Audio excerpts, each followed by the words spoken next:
Uh, Started a webinar series by National Institute of Agriculture Extension Management Center for Innovation and Agripreneurship, or Incubation Center. So it's been supporting agri-startups at idea stage as well as pre-idea stage through funding as well as mentoring. So far, we have funded 73 startups from our incubator, and we have trained and incubated 289 startups under RKVY-RAFTAAR and supported entrepreneurs plus startups more than 450. So this Saturday webinar series intend to create awareness as well as showcasing opportunities and show them the light in what is happening in agri startup ecosystem. So today we will be having a discussion and a panel about sales and revenue generation strategies for agri startups. As everybody knows, revenue is extremely important. I think the last 1 month trend, even the most sorted VCs also telling profitability is more important, who has been running after growth. That There's a comment by Secure Capital itself. That itself shows the importance of revenue for any company per se. Startups even more, because with the kind of revenue, the kind of resource that they run, the kind of support systems they have, revenues are extremely important to startups. To discuss this, we have three experts as well as experienced professionals here today. We'll be starting with Murali Bukkapatnam, sir. Sir is vice chairman for the TIE. He himself run a very successful venture. Is a executive director as well as a CEO for that company. So he has seen multiple startups. He has mentored them through TIE. The India's entrepreneurs, everybody knows how that ecosystem is helping startups across the world, not just in India. He himself was a global member earlier. He carries that kind of experience. With this note, we welcome Murali sir to share his experience on this, sir. Please, sir. Yuvraju, good morning. Thank you so very much. It's very kind of you and the entire team of from the Incubation Center to invite me and having me here as you start your webinars on agriculture entrepreneurship. At the end of the day, we all are farmers, right? Whether we are on the technology side, we are in the education sector, we are anyone. We must toil, we must plant a seed, we must nurture that particular seed, we must let it grow, and we must be patient and resilient like a farmer. One of the things which I keep talking or I keep educating the other entrepreneurs is that look at farmer, how relentlessly year on year he goes and toils his land, right? Toils his soil, manures it, right? Nurtures it and puts the seed and then let it grow to be a produce of something which we all can enjoy and relish. And then we go back again and he again goes back and does the same thing again and again. As an entrepreneur, I think that is the most promising or the interesting lesson which we all have to take, right? If we are of that nature, right? If we have that focus that we would like to be a farmer in our own ventures, right? Sales and revenue becomes what do you call a byproduct of that, and it becomes a second nature for our venture. And as you rightly mentioned in your opening remarks, the sales and revenue, right? Not just the revenue aspect, but the profitability of the venture is becoming very, very important of any investment thesis or anyone who looks at it. So basically, what that tells me is that this is something which I fundamentally believed since beginning of my entrepreneurial career, and I always took that as the main element. And in fact, if you've seen, except for very small rounds which I've raised, I'm not gone behind the VCs for the sake of raising a capital, right? We all must raise capital as a growth capital, right? That's the element of it. But before I go into the specifics of it, I do want all the audience, right, be aware of the fact how important this agriculture sector is for India, right? Almost about I mean, from what I gather, is about 20% of the agriculture startups are profit generating. So that means there is a tremendous potential for the other startups to look at how they can, increase their profitability, which means it is a crucial part of the nation building, which brings increasing the GDP of the nation. So if India has to be a strong contender in the larger economies, I think the profitability of the agriculture startups will play a very, very vital role, right? And almost, I think the majority of the startups in the agri sector are part of the crop production, right? And which is actually a good thing, because the startups which are part of the crop production are profitable, right? And while personally I would like to see more and more startups in the end-to-end food processing or the end-to-end value chain, from folk to farmer, right? In that entire value chain, I would like to see not just part of the crop production area, the other areas as well.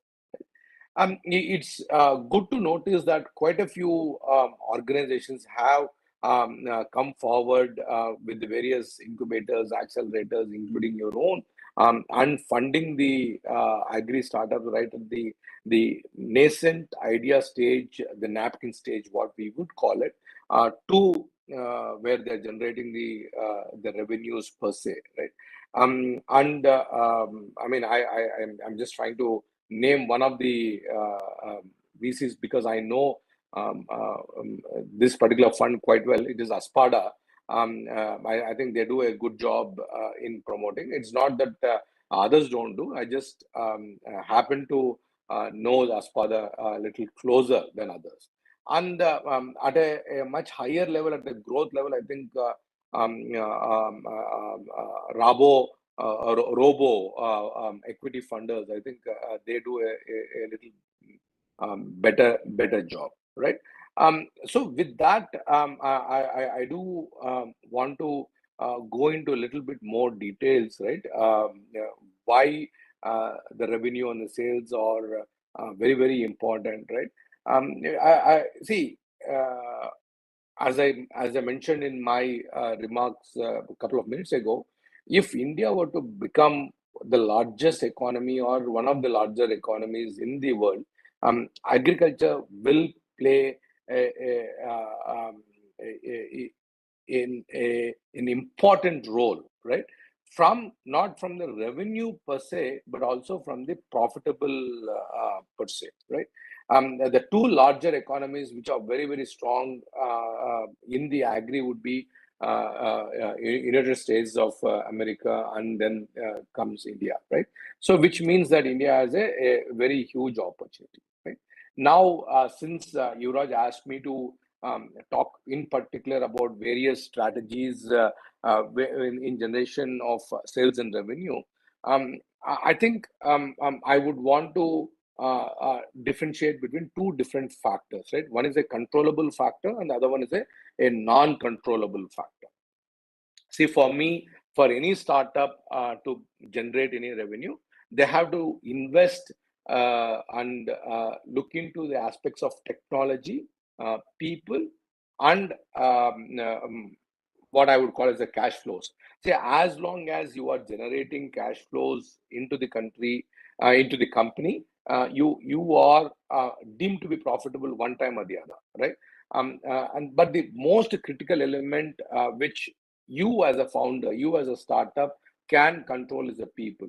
Your first 10 members who you will bring into your company will play a very, very vital role in generating revenues into the company, and eventually paving a path to become profitable. So I say, please look into the factors of what kind of people, what kind of team members you have, right?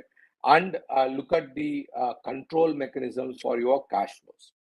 The non-controllable factors is the marketing, and the second one is sales, of course, followed by sales, right? So a lot of people get confused between marketing and branding aspect of it, right? For me, marketing is about creating awareness of your products and services. Branding is the delivery of that promises which you made while you are creating that awareness of your product and services time and again over a sustained period of time, right? That is what I would call a branding, right? There's a very key focus for the a very important element for the startups to focus on and differentiate between the marketing aspect of it, branding aspect of it, and the sales. Don't try to build a brand, right? I mean, try to use brand will automatically come to you if you keep your promises which you have done as part of your marketing and sales process. So please focus on your marketing and sales process, right? um, uh, and your marketing plans, right? The idea, the opportunity which you are going after, right?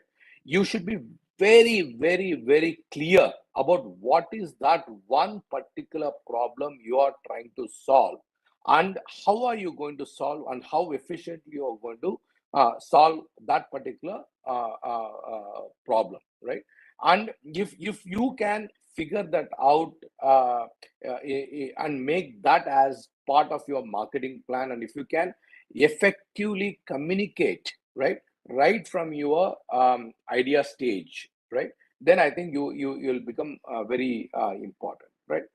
So in order to be that clear, right, in order to, if you can effectively communicate less than, let's say, a 30 seconds to 45 seconds, which means that you need to do a lot of homework, a lot of research, a lot of planning on that particular piece of problem, what you are going to do, and the actionable items which you are going to do on that particular marketing plan, right? So you this is very important for you to generate the sales in this thing, right?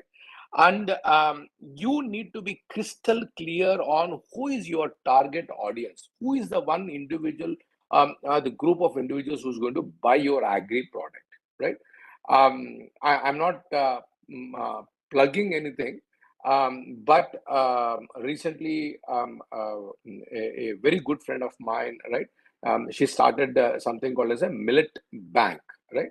um, I see so much focus on the problem which she's trying to solve, and how she's going about it, and the mechanism in which she is building the entire marketing and awareness around those products, right, which she is creating. So I think if every startup who is listening to me, if you were to create such a nice, well thought out awareness program and build that into, bake that awareness into your sales strategy, I'm pretty sure that you are bound to be successful, right? Then the most important thing is, because you are dealing with the agriculture, which means that the producer of your product, at the end of the day, the consumer of your product, right, at either at the production end or the consumption end, it will be a farmer. So I think you need to spend a lot of time with the farmer, right? At the end of the day, the data which you get from the farmer will be of um, uh, uh, invaluable for you to create your strategy, whether it's sales or marketing strategy.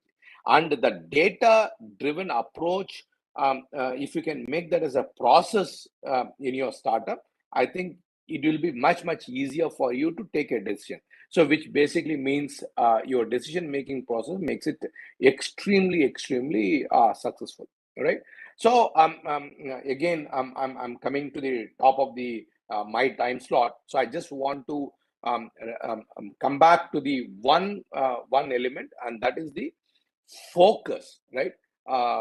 You need to be very clear on the problem which your particular startup is going to solve, right?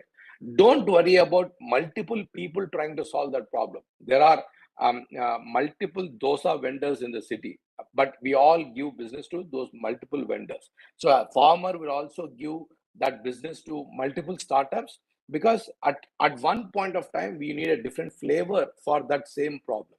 So think about it that particular way, how you are going to solve that problem, and what is that you are going to be your focus area, and communicate that very, very effectively.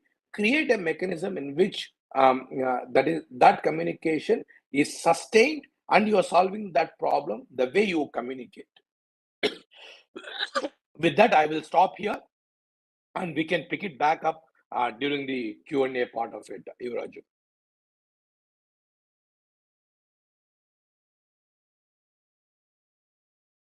Thank you, sir. Thank you very much for sharing your thoughts as well as a different point of views, how you should adopt best practices in the startups. Thank you very much.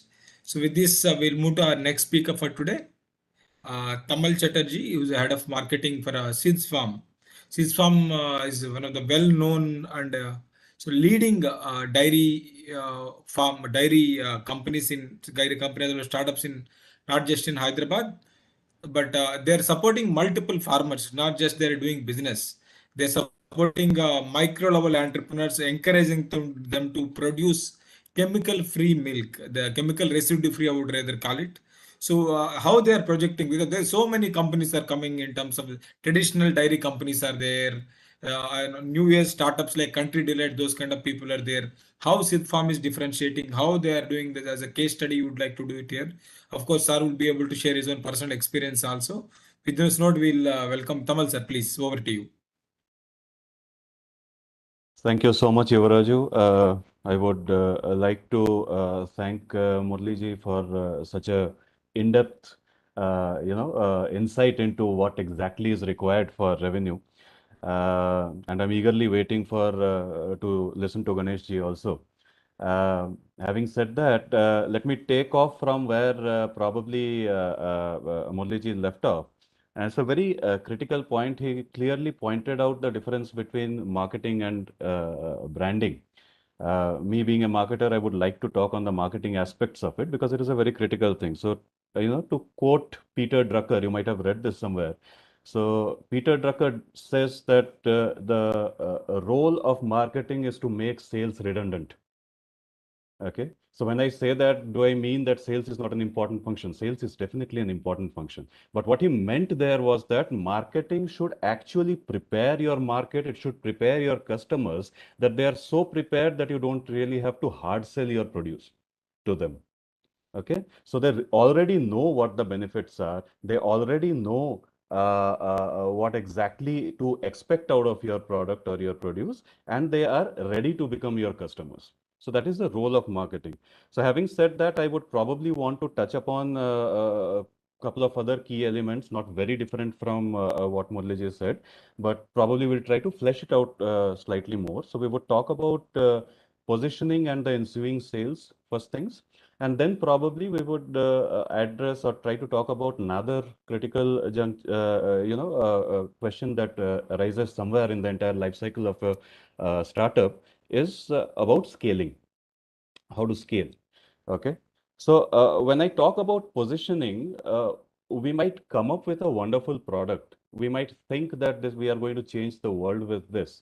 But what we also need to understand is the market really prepared for this? Are the customers really looking for this? Have we done enough gap analysis before we put this product out in the market? Which is extremely important. Now, there is this very small story that I would like to share with you. We oftentimes don't listen. We don't listen to the voice of the customer. We don't listen to the voice of the market. We just think, we just talk to our, well, a wrong term to use, but probably our quarterly, and we think that what we have created is probably the best for the market. But it is actually extremely necessary to do in-depth study, not only dipsticks, in the markets that you are going to serve before you come up with a product and before you even decide that what exactly is the problem statement that you are going to address. Okay, so there is this very small story about a gentleman who walks into a pet store and he sees a parrot there, and he asks how much it costs, and the shopkeeper says the parrot costs about 5 lakh rupees, and he's aghast. A parrot costing 5 lakh rupees, what does it do? And this guy says, shopkeeper says that it does not only repeat what you says, it has the capability to hold a proper conversation with you like a human. This guy is very impressed. He pays 5 lakh rupees, he buys the parrot, he comes back home. You know, a day passes, the parrot won't talk to him. He is annoyed. He goes back to the shopkeeper. He says, the parrot won't talk to me. And the shopkeeper says, this has never happened before, you know. Every time he looks at himself in the mirror, he talks to the person in front of him. And he's like, mirror, what mirror? Arey, you haven't bought the mirror. Here is a mirror. This costs 10,000 rupees. We must put this in the cage. So he reluctantly buys the mirror, comes back home, puts it in the cage. The parrot still won't talk to him. He's furious, goes back the next day. He says, this has never happened. Every time he is on the swing and looks at himself in the mirror, he talks to the person in front of him. He's like, what swing? And he's like, oh, you haven't bought a swing. This is a swing for him. This is 10,000 rupees. You need to put it in the cage. He goes back, puts it in the cage. He's still waiting and the parrot won't talk to him. A week passes. He buys different kinds of things. He puts it in there. And the parrot eventually grows very weak. He doesn't want to talk and he's about to die. You know, before the parrot passes away, he calls this guy who actually bought him and tells him, see, all these things you bought from that store from me, wherever you bought these from, was there no food? You didn't give me any food all these days. So oftentimes we don't actually realize what the problem statement is. We try to think that, you know, we will put in a lot of effort and what I have brought about or brought forth in the market is best for the people. But are the consumers actually looking for that is a very important question. So we actually need to do a thorough gap analysis before we enter the market. I somewhere along the way, Murliji also spoke about technology. So I also, you know, would like to tell you that technology is a very important aspect on which we must leverage. To give you a very small example, all of you must have heard of this brand called Licious. Okay, so Licious is a brand that is doing extremely well these days. They have also raised quite a few series of funds. And what was the problem statement that they were actually trying to address there? It's very simple. There are a lot of us who are non-vegetarians, who eat fish, who eat chicken, but really can't stand that gore. We don't want to stand there and see animals being slaughtered. There is a lot of blood, there is a stench, there are a lot of flies. We would rather have it neatly packed, washed, and delivered it to our doorstep. So it was this simple problem statement that they actually tried to address. And the only thing that they used to address this was technology. So technology is a very important aspect. We must not definitely ignore it. We must try to reach out to these to customers as much as possible using technology. Uh, Now, as a startup, it always, you know, what I feel as an agri startup, it is always a dilemma. Who do we serve? Should we reach out to customers directly? Should we go out through the traditional channels like the retail channels of distribution? Or should we actually just be the suppliers and probably white label it for someone, give it to someone who is actually, you know, packing and selling it in their brand name? Now, each of them have their own set of advantages and disadvantages. What exactly works for you is something nobody other than you as an entrepreneur will be able to decide. Okay. If you ask me in today's age, it makes more sense to reach out to the customers directly if you have a solution that actually makes sense to them. Okay. And when you are reaching out to the customers, it is necessary that we don't go all out and we expect a overnight landfall kind of a result. So we must target you know, niche markets. We must target niche groups, our customers. And having said that, deciding the buyer personas or creating buyer personas for what I am providing in the market is extremely important. Uh, like say, for example, Murliji here was talking about a friend of his who had started something called a millet bank, if I'm not mistaken, right? So millet bank would probably be ensuring that the best of the produce and millets which are absolutely, you know, organic, chemical free, which are stored there and are given forth to customers or given to customers. Now, it is extremely necessary to create buyer personas. Who are these people who are going to buy it? Okay. Now, this buyer persona, if I were to create a buyer persona here, this person would probably be a new age person, somewhere between the ages of say 25 to 45 years old, is hooked onto technology, orders online frequently, maybe goes out once a month to eat out, but is also very health conscious and regularly goes to the gym.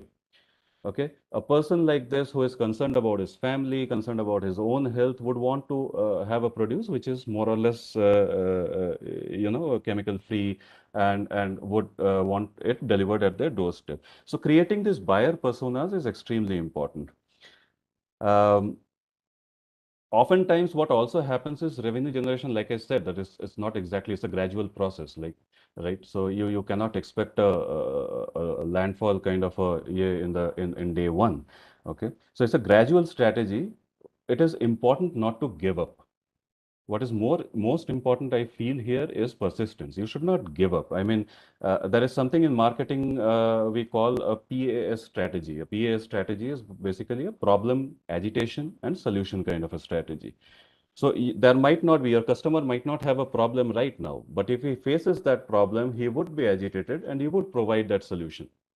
Several years ago, when I was working in Delhi again for a dairy startup, so we were doing this activation at one of these stores. And there were these two very senior retired army officers, colonels, both of them, who used to come to that store regularly to buy milk. And we were trying to, tell them about the benefits of our milk and how we are different and why they should try our milk.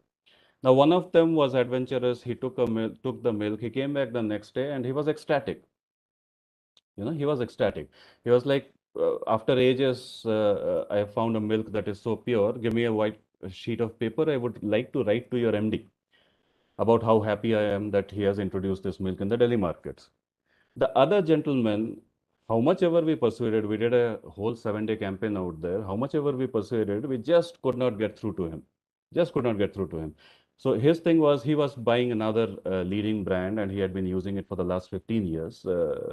So his simplest question was that I got a servant at my home who has been working with me, has been faithful to me for the last 15 years. You bring in a new servant, you ask me to throw him out and keep him. Why should I? Okay, so these are questions you may not immediately have an answer to. But if you persist and if you ensure that you have sufficient top of mind recall, you are present there, your milk is being regularly supplied to that store, and you have sufficient branding there to ensure that people who come in every time have some sort of a connect with your brand every time, then there will be some point, because there was a shortage at one point in time and this very gentleman picked up our milk. Okay, and I understand he came back and also praised our milk to the store owner the next day. So there will always be these situations. You should not let go. You should not,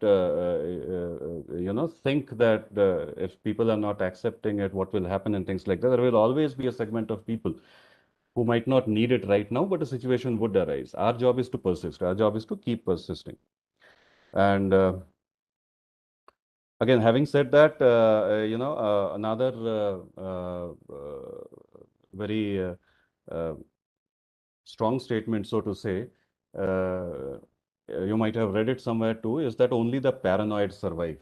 You know, so you need to be paranoid about your quality. You need to be paranoid about your offering. You need to be paranoid about whether or not you have your ground to the ear, you are listening to the customer or not. Only then you will be able to reach out with the right kind of solutions to your customer. Now, I am afraid I don't have much of a time left, so I'll just take a couple of minutes more and we'll talk about scaling, and maybe we could take it up later in the Q&A section also.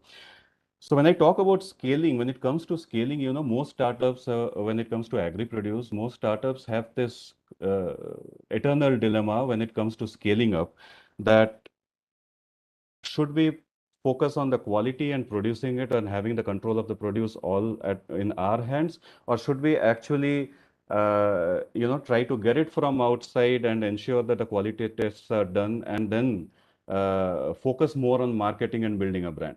Okay, so this was a dilemma somewhere a couple of years back, where Sits Farm, or the brand that I work for right now, was also facing, because if I were to set up a dairy farm where today we serve close to 19,000 families on a daily basis across Hyderabad, Secunderabad. So if I were to set up a dairy farm large enough to cater to all of them, and I would have had all the livestock on my farm, that would have been a huge task in itself.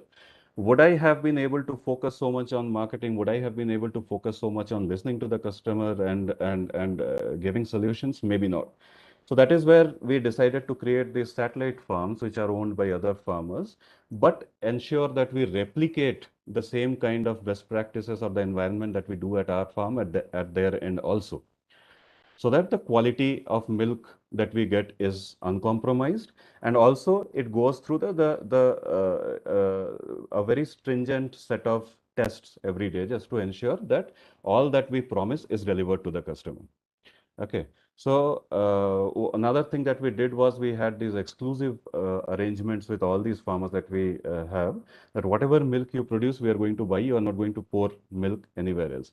See, when it comes to farm produce, specifically milk, adulteration makes inroads specifically because we at times try to, I mean, let's be honest about it, try to exploit the farmers. Okay. If we pay them a couple of pennies more, do they have to do these adulterations? Do they really have to cut corners there? I don't think so. Okay. So we do that. We support them with whatever knowledge sharing that has to be done. We ensure that we replicate a similar kind of best practice there, and we ensure the quality of milk is, maintained. Now, I would like to sign off here. I think I have taken up enough time. I would like to sign off here. Just reiterating another point that Murliji mentioned here about cash flow. What they say is that most startups don't shut down because of lack of intent. Most startups shut down because of lack of liquidity. So please don't think that you have to compete with the market. If X brand is selling it at this MRP or this cost, you are also bound to do that. There is nothing that says that you have to do the same thing.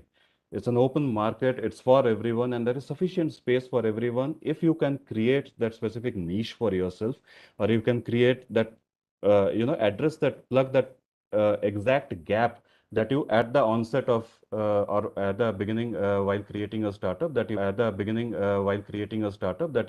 you had set out to plug. So create that gap, address it properly, and ensure that you are always in the positive. That is the secret to it. Thank you so much. Thank you, Yuvraj. Over to you. I think Ganesh has been waiting. Thank you very much, sir, for wonderfully giving a couple of examples.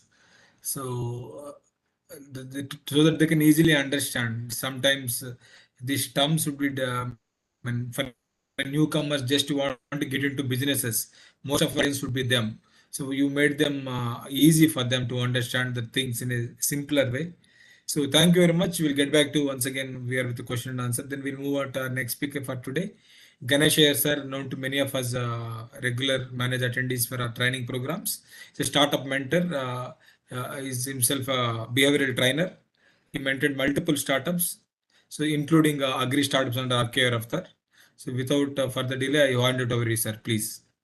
Thank you, Yuvraj.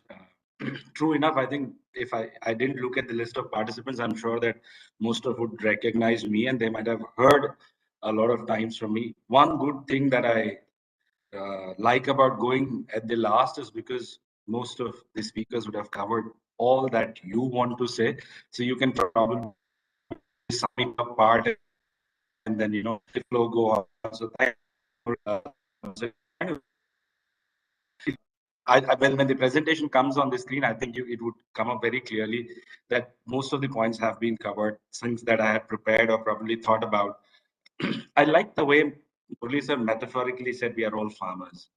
I think that probably is very much the simplest and the shortest way to look at the way life is. How you invest yourself, your learnings, and then you invest that learning into an activity or an action that you can kind of look at the return on investment on that, and then see if you can leverage support to multiply the impact of what you're learning or sharing. And I'm genetically a trainer, so when I try to see if I can really use my knowledge to say bring about a certain change in the environment that I belong to. So the part that there is a lot of potential in agri, both leveraging technology, leveraging uniqueness, and I think the farmer to fork concept has really taken up as a big buzz this time. I think Tamalji very clearly pointed out that with a lot of examples from dishes to milk and everything. Two keywords that kind of really do make the impact in the current ecosystem are marketing and branding. I think that needs, all of you need to really understand those words in reality as an action. I think experiential work will actually give you a real true insight as to how does it really affect your startup.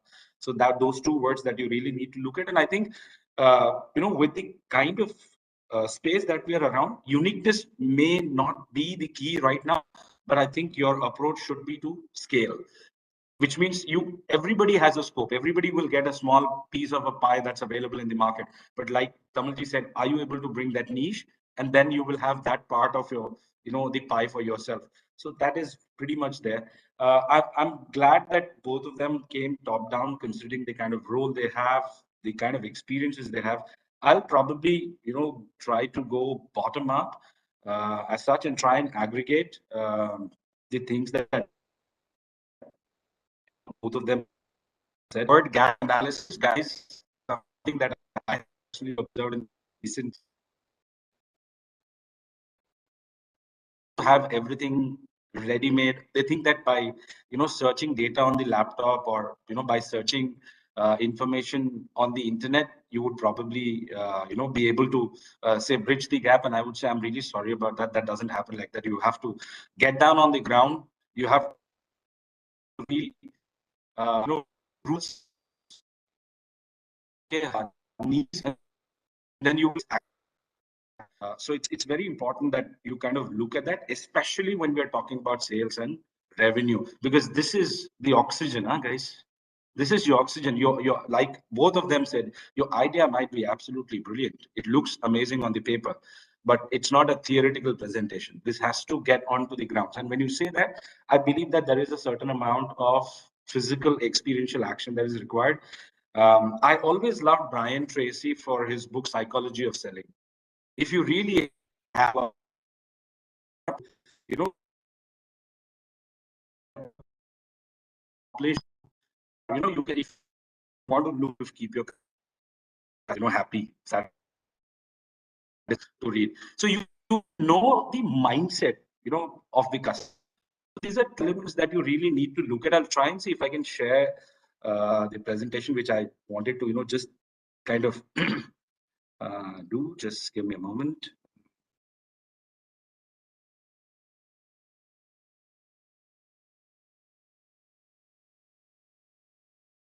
Yeah, is it visible, guys? Yuvraj? All good, sir. All good. Good to go. Okay. I think this is the learning point for every person, every single person sitting here. I said I'm going to go bottom up. So if you really invest your time in understanding each of these elements of your startup, if you look where the cost structure and the revenue streams are there, you see that is your breathing. That is your breathing space. As a startup, that's your breathing space. If you really want to increase that revenue streams towards moving leftwards, and that clearly indicates that your cost has to be mitigated, you need to look at how you're going to bring that money in. And it is when that revenue streams goes leftwards, is all that thing that is looking upwards on those 7 segments, where you will be able to keep it going. Because one circle you may probably find some funds, one circle you may probably have your money that you wanted to invest, but in the second round, to keep it running, to keep it breathing, you probably have to look at that one segment of revenue streams. Most of us do not actually look at revenue models in a structured perspective. We have a habit of we can decide very others. We can think. But let me tell you guys, it doesn't happen like that. Definitely doesn't happen like that. And in nutshell, what I have always found that we we have a habit that people say sales is not easy, and those who say are often that India probably that old persons, jaded old persons. Today, with the kind of technology that we have, kind of strategies that startups are bringing in, you probably have to look at the efficacy. So try not to take an offense when we say this, but most of the time, you aren't optimizing the potential that your idea has. It's not you problem. It's a matter of building them into a fit, a specific business need and your customers' desires, the pain points too. So when I look at the business model, I feel that every single answer for your product, for your strategy, it's right up there. Because if that foundation is built properly, I think that would come up very much. Now, if I look at this, this is what I had prepared, and I see that Tamal sir has picked up almost everything from here. The main key elements, talking about picking up the niche as such. He even picked up the task strategy pretty much. Most of it actually revolves around the two words marketing and branding. Okay, most of it, you look at every single aspect over here. Digital marketing comes technology as a leverage. Are you really reaching out to your, to the actual customer segment? What is the method of reaching there? Are you actually giving them the feel of what you want to give them as such? Because every feedback that you get, every feeler that you get makes your product better. And that is how you keep on your innovation cycle running. Because if you are not doing that, if you're not looking at your niche customer segment, you are going to be out from the market. So you need to really identify who should you partner with, who should you go to, which segment are you targeting, who's the key person who's going to actually use your product. Are there any influencers? Can you create a sense of urgency? If you tell them that I have, but if you say you need this, the same statement, he may.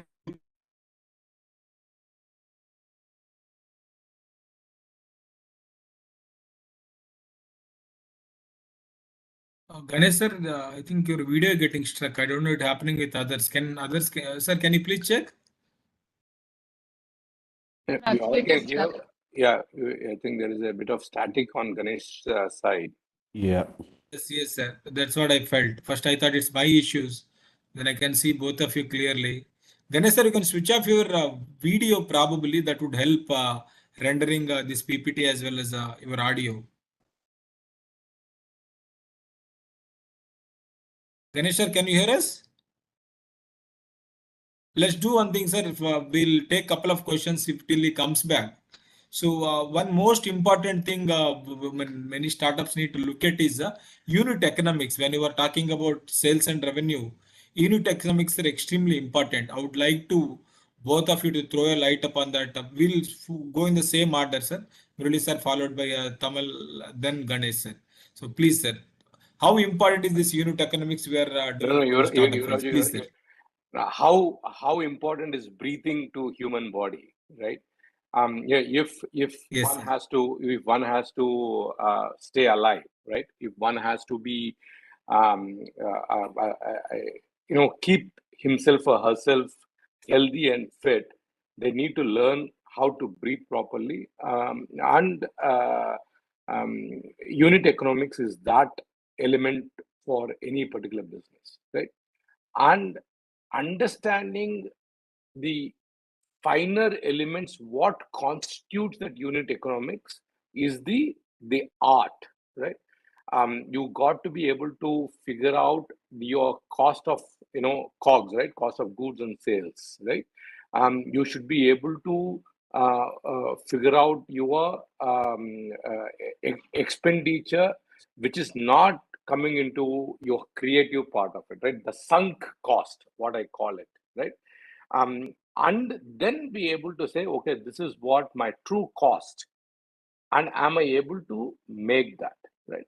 You don't need to necessarily add, all the elements of your shore sharaba, but at the product level, right? At the basic sale level, your unit economics has to be profitable. Otherwise, you cannot survive. And if you recall, that is the most important point which I made when I was talking about cash flows. See, whether you are profitable or not, that doesn't matter. But as long as the cash keeps coming into the country, you are surviving, and it gives you that flow of blood, right? So it's very, very important, and that cash flow only gets generated by unit economics, and not by taking money from investors, not by borrowing money from banks, not by borrowing money from friends and family. That is not considered as the cash flow. While the cash is coming into the company, that is not the cash flow which I'm talking about. Yeah, those are my thoughts. Thank you very much, sir. Thank you very much. Tamal, sir, please. Yeah, I mean, nothing much to add. He probably said what was needed. Unit economics is indeed the lifeblood of any organization. I mean, imagine a scenario where, again, I'll get a little to the pricing part a little. So whatever you're offering is, there is a pricing strategy to it. And you realize that your offering is slightly niche, you want to go over the regular mass players, but then you are also worried about whether or not the customer will accept it at that price point. The entry barrier should not be very high. So you start with something without thinking the whole thing through. And after a period of about 6 months, 1 year, you suddenly look at your balance sheet and you see your COGS exceeds your realization. Okay. And you are suddenly in the negative. It does not work that way for every aspect of it, even for marketing, every time. So we used to call it ROI. These days we call it ROMs, or return on marketing spend. So even in marketing, I mean, it has become much more simpler now with the advent of technology and automation of marketing. You can actually check how much you are, or you can actually check how much your returns you are getting from each channel. And there is no point continuing with something because it is hygiene if it is not giving you returns.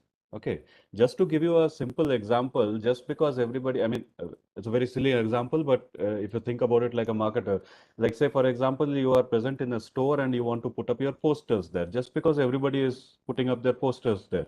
The average lifespan of a poster in a market like Hyderabad is about 8 to 10 days. I'll tell you why. Because next week, some other brand will come on around and they will paste their poster over yours. Does it really make sense for me to invest in posters and keep adding posters there every time? Or would I rather invest a little more and do a calculation of, say, for example, in the next 3 months, I might be spending this much on putting up posters and the buntings and things like that there. Rather than that, I pool all that money. I put a proper cutout standee kind of a thing that is, more eye-catching and would have more top-of-mind recall. So making these decisions is extremely important whenever you are venturing out into the market. Yes, sir. Thank you. I think Ganesh sir is back. So, sir, over to you, sir. Probably you can finish off.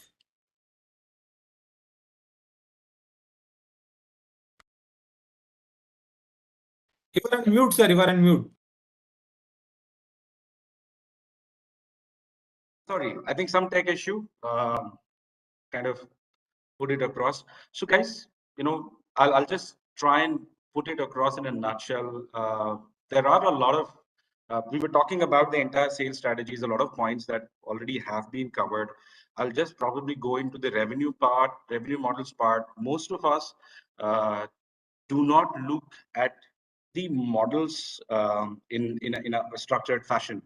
We probably think that we do some activity, and if that activity is actually bringing some revenue, that should be good. Or maybe we look at only one type of a revenue stream. I personally feel that any startup should actually look at least a multiple revenue stream, because how you're going to go in the market. So a conceptual framework that determines or explains how you are going to keep your business running, for a business to sustain itself in this competitive ecosystem, earning revenue, or maybe you are able to do some investments for your own business. It is very important that you have a channel which is specific to the business. You are able to earn, you are able to sustain, you are able to grow. So you have to we say we are business to business, or we are business to customer, but do we really actually look at what kind of money are we going to look at? So there are a lot of models. If there is something called a, say, markup revenue model, which kind of looks at, say, add a certain price, like Tamalji said, you pick up something, you add a certain price tag or value addition and put it across. So can you really look at that as one of the revenue models? What kind of a product are you bringing in? Commission can be a revenue model in the product. So when you say value addition, if you look at payment wallets like Paytm, Ola, most of these are guys who have actually gone big with that commission. Fixed 28%. There was a time when, it kind of really questioned them. Can they really be in the market? So you can look at commission as one of the revenue models. Subscription is something that works. When you pick up your telephone, you pick up, the cards that are available, OTT platforms, most of these software as a service SaaS, you look at each of these segments. I've seen a lot of startups in the RKVY-RAFTAAR who are actually technology startups. They want to actually look at, giving a service to the fishery segment, the agri segment, but how are you going to actually keep it running? How are you going to keep it running? So can you really look at the business and how are you able to actually create a multiple channel for advertising? Most of the apps that I see that come using technology and they say this is going to help the person sell this, or this is going to help the person actually put up the product on my platform. So it's just not about getting that platform to put the product up, but how are you going to actually generate the cash flows? So at some point in time, if you're looking at every product, the more understanding of your product, it should actually give you the kind of revenue stream or a revenue model that you're going to bring in. There are platform charges that are available. There is a user commission that is available. Actually, even the number of uses that a customer does on your platform can actually generate revenue for you. So it is about a strategy for managing how many times will the customer come to me, how many times the customer is willing to give me that money that I'm going to give that service for, because that is what will run your resources, that is what will run your activities, that is what will make sure that your key partners are with you. So the revenue generation, the financial income, I think both the speakers have used profitability as a word. So most of it is going to actually look at the model that will bring that money into your business. So if you I'm sure that you guys, when you are structuring the idea, you look at these, but I personally feel that if you're really able to pilot each of these model and see which one gives you the revenue quicker, which one gives you the revenue in the shortest possible time with the least cost, and that becomes the main source. Then you try to actually see, can you leverage any other part and see an alternative revenue stream? Because the more you have these alternatives, the more relevant and the more continuity will it bring. Because if you don't have that, I think, then the question comes up, how long are you going to be there? So I think this is kind of a summation. I know that, the time is moving up. I'll probably end it up here and then open the house for the Q&A. And let's see what comes up there. Thank you very much, sir. Now that we have a very few minutes left, I would open up audience. Anybody would like to interact, I would request you to raise your hand so that we can unmute and you can interact with our speakers today.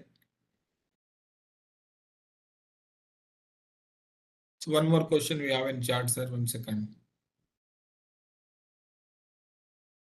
So there is a question about SaaS or commission-based revenue models. So okay, they are talking about how should they focus on, whether they should focus on one single product or service, or to offer multiple services so that they can get more customers. So what do you suggest, sir, in that case? Especially this is being a specific agri area.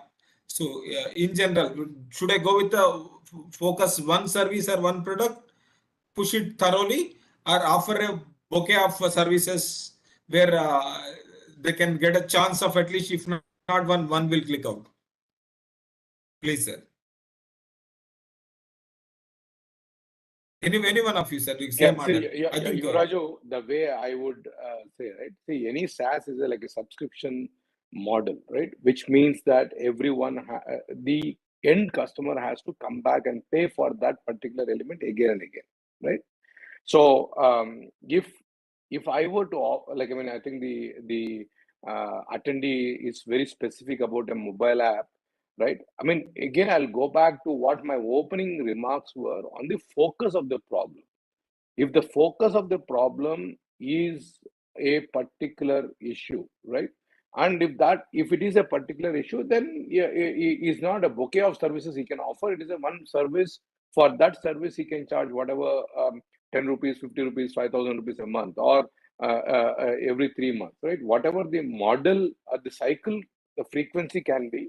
But personally, I will feel one service, the one focus area where he and his company are very, very meticulous and experts in solving the problem would be the best scenario.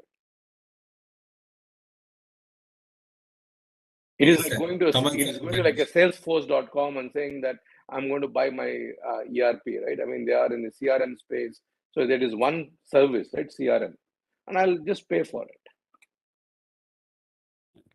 Okay. I Yes, would sir. Thank like you, to, sir. yeah, thank you, Maliji. I would like to add to that and maybe probably slightly deviate from what you are saying too. Okay, so I can talk intelligently only about the space that I have been associated with for long now, which is dairy, again, an agri sector. So I don't know if you have heard of an organization called Mr. Milkman. Mr. Milkman is again a technology platform that actually gives this e-commerce app facility to most dairy startups. Okay. The concern is that over a period in time, you tend to become obsolete because there is only so much that you can do, and there are various requirements. Different people would have different requirements, and everybody wants it customized as per their need. So it cannot be a one size fits all kind of a thing, but I think what would have probably worked better in their parlance is if they would have different solutions. So if you just want pure play e-commerce, this is your solution. If you want something to do with quality and testing, this is your solution. If you want something to do with finance or something of that sort, this is your solution. So if they would have diversified, maybe they would have been able to cover a wide range of sections, probably would have made much more also, because then we would have ended up paying for everything. So, Tamal, only one this thing. By the way, I looked at very closely investing into Mr. Milkman when Oh, you did. Okay. yeah. So, but the point, Tamal, what I was trying to make is when a startup, see, I'm assuming that Mr. Kulkarni, who has that question, is a startup. I might be at fault by assuming that he's a startup, right? If he's a startup, then getting into the market, right, with one product always helps and grow, right? This is my common example, which I always give. Chutneys is known for their steam dosa, right? Mm. It does not mean that they don't offer puri or idli or other services, right? But when they got into the market, they ensured that their steam dosa is well known in the market. They're known for one particular thing, right? So as a startup, if Mr. Kulkarni is trying to get that services or get that revenue into this thing, I would be very happy if a startup focuses on that particular focus area where they solve the problem. That is my this thing. But Sure. you are the expert. I'm not an expert. I'm a No, generalist. it's not about.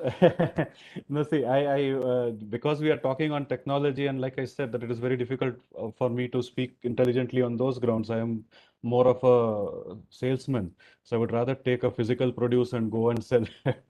But then, Yeah, yes, in fact, I wanted to go back to what Mr. Ganesh was explaining his this thing. See, again, I'm not plugging a particular company, but just because I've been watching Millet Bank quite closely, right? yeah. So what Millet Bank did, right? They spent very little amount on marketing, right? But see, recently they got Vijay Shekhar Sharma, the Paytm founder, to come and visit their booth, right? Wherever. So that I'm pretty sure that has created a lot of buzz for them. So that would have created a lot of revenues and that would increase the sales, right?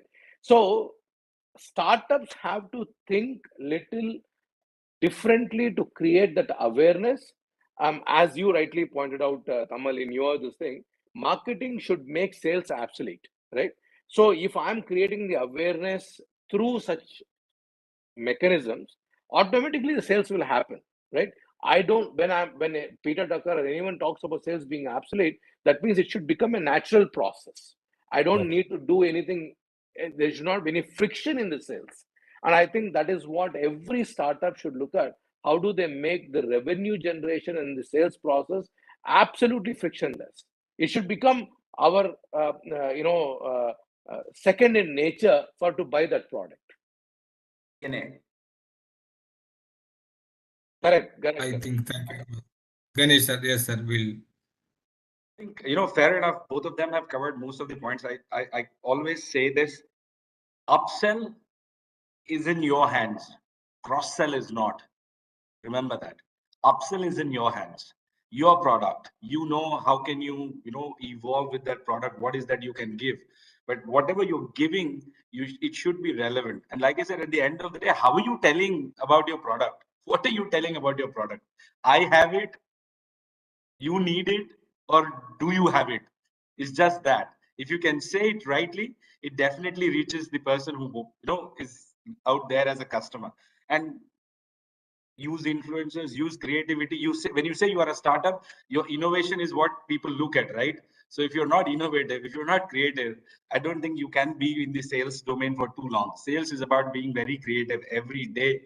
Sales is about being able to go out and find a new person interested in your product. Find a new person who say, wow, I didn't know this was there. So can you do that? And that's what makes it relevant. I'll just take a second there to add to what Ganesh has said here. A Stanford study actually suggests that humans are not hardwired to retain logic for very long. They are actually hardwired to retain stories. Stories. So the story that you build is extremely important. Absolutely. And Tamal, I don't know if it was you who mentioned being paranoid, right? And if you are paranoid about your revenues and sales, right? In general, you as an entrepreneur will build a story, right? You will narrate that story, and that is what I would want to take. And Dr. Nagarani is asking a question about how a farmer can help their produce, rightly bypassing. So during the COVID time, good, bad, ugly, whatever the COVID did, farmers were directly reaching on the WhatsApps to the communities, the gated communities, and selling their products. So they were telling the story that it is a produce directly from the farmer to the households. So probably, see, our problem, again, I'll go back to your human tendency of forgetting the thing, right? We keep forgetting that there are good businesses of lifestyle nature. Now, because of the venture capital, private equity, we all want to build these mega empires, all our names plastered on the boards. That need not be the case, right? We can build a decent lifestyle business. So if we can educate the farmers, saying that they can go cater to one community which has 2,000 apartments, right? Which means there are about 8,000 people, much larger than the old villages, right? So you are contributing, or your market size is 3 or 4 villages in the olden years, right? So we should look at the lifestyle business, and the farmers can directly interact with such communities. So such stories has to be brought out. So maybe Yuvraj and his team can take up such initiatives through their incubator to narrate that stories and help them this thing.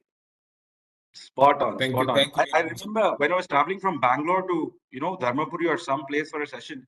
This is the entire belt where the entire Bangalore leaves at a certain particular time and goes home.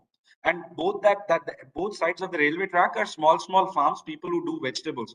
Trust me, I was amazed by the idea that they would actually pick a big sack. They will have cut vegetables, ready to cook, cut vegetables, and those are sold in those suburban trains. So they don't have to do anything. They pick up dhania, they pick up some vegetable, cut it ready, put it in a cover and give it 10 rupees, 20 rupees, 30 rupees.